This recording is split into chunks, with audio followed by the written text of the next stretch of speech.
Assalamualaikum warahmatullahi wabarakatuh, saudara Lun.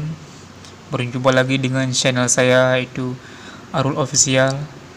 Kali kesempatan ini kita akan membahas tentang masalah melagam untuk 2 hari lagi. Kita selaku bangsa Aceh harus bersiap-siap dengan melagam masa depan kita tanggal 4 Desember 2021. Dan jangan lupa juga gam-gam semua harus bersiap-siap menaiki bendera bintang bulan pada tanggal 4 Desember 2021. Beginilah kronologi selanjutnya. Akhirnya Wali Nanggro angkat bicara tentang masalah milad gam pada tanggal 4 bulan 12 2021. Oke saudara Lun, sebelum kita lanjut video berikutnya, mari kita subscribe channel ini dan jangan lupa like, share kepada sebangsa Aceh, dan jangan lupa komen saudara Lun di bawah. Ayo mari kita simak masing-masing. Wali Nanggro Aceh Malik Mahmud Al-Haidar mengingatkan semua warga Aceh untuk memperingati milad Gerakan Aceh Merdeka yang disingkat adalah GAM ke-45 dengan cara yang membaik, tanpa adanya pihak-pihak yang ingin mengganggu perdamaian di Aceh.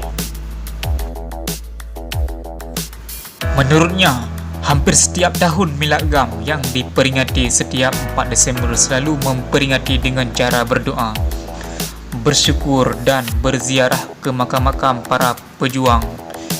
Jika ada yang mengusik damai di Aceh, pihaknya akan segera berkoordinasi dengan pihak keamanan untuk ditangani dengan yang baik. Kita harap tidak ada pihak-pihak yang tidak suka kita berdamai untuk memberi komentar atau kegiatan yang mereka tujuannya mencari panggung. Tapi kalau ada yang demikian, kita dengan pihak Kodam akan selalu menanganinya dengan baik. Saya sudah bicarakan berdoa di tempat-tempat yang telah ditentukan. Yang penting berdoa kepada Allah, bersyukur. Kalau ada yang lebih pada itu, mungkin ada penumpang gelap, kata Malik Mahmud Rabu 12 Desember 2021. Ia menegaskan terkait butir-butir MOU Helsinki yang belum selesai.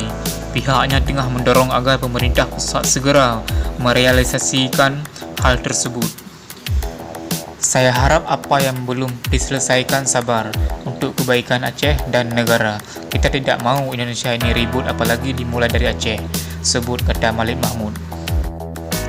Untuk itu, sejak MOU Helsinki pertama kali diteken, pihaknya selalu menjalin koordinasi dan komunikasi antar pihak agar butir-butir itu direalisasikan, sebut kata Malik Mahmud, Wali Nanggro Aceh. Sumber dari Kanal Aceh. Cukup di sini saja saudara Lun. Share video ini kepada sebangsa Aceh, Bansigom Aceh. Assalamualaikum warahmatullahi wabarakatuh. Salam kepada bangsa Aceh semuanya.